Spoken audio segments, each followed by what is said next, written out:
Hello, and welcome to the Adobe Media Encoder CS4 training series. In this tutorial, I'll be providing a basic overview of Adobe Media Encoder CS4.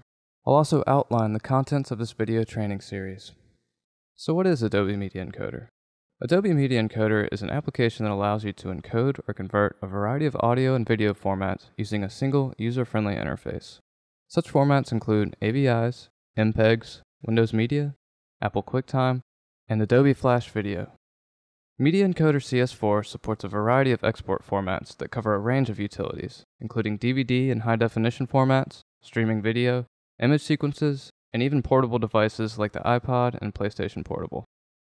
You probably already know that there's been an explosion of online media, with the rapid growth of user-driven aggregator sites such as YouTube, Fiddler, and MySpace, as well as increasing popularity among video blogs, viral videos, and mobile video.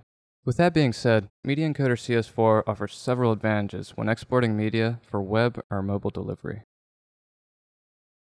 As you may or may not know, Media Encoder CS4 takes the place of several tools that were bundled with Adobe CS3 products such as Flash and Premiere Pro as standalone applications. It also brings to the table several new features that interface with the latest Adobe products and multimedia technology. One of these features is batch encoding.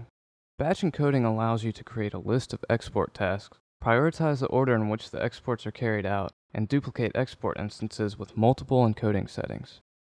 The Watch folder designates a file folder for which Media Encoder will detect and export media files automatically using preset encoding settings. CS4 now offers support for both Premiere Pro sequences and After Effects compositions. QPoint support is another feature offered by Adobe Media Encoder CS4. QPoint support allows the designation of triggering points that may be utilized for actions outside of the video. For example, a Flash application that loads a new page at a certain point during the video. So now I'm just going to give you a quick overview of this tutorial series and what I'll be covering in each video. In the next video, video 2, I'll be providing a brief explanation of digital video formatting and compression. I'll also provide definitions and explanations for common video encoding terms such as frame rate, bit rate, and aspect ratios. Video 3 will cover video formats and codecs, which includes definitions and overviews of common video formats, as well as what a codec is and how it works.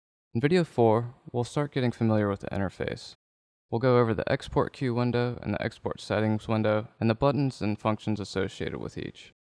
In video 5, I'll provide an explanation of settings and preferences in Media Encoder. I'll also go over the media cache, what it does, and how to change the settings. In video 6, I'll introduce the export settings and presets of Media Encoder. In video 7, we'll get hands-on and convert existing media from one format to another. In video 8, I'll show you how to convert Premiere Pro sequences and After Effects compositions. In video 9, we'll cover encoding video for Flash. I'll provide an overview of interframe codecs and a brief explanation of cue points and how they can be added for interaction with Flash programs. In video 10, I'll show you how to encode for high-definition video. Video 11 will cover encoding media for YouTube. I'll provide an explanation of how videos are uploaded and processed by YouTube. I'll then show you how to configure your export settings for high-quality YouTube uploads. Finally, video 12 will cover batch processes and the various features provided by Media Encoder for batch video encoding. This concludes part 1 of the Adobe Media Encoder CS4 training series.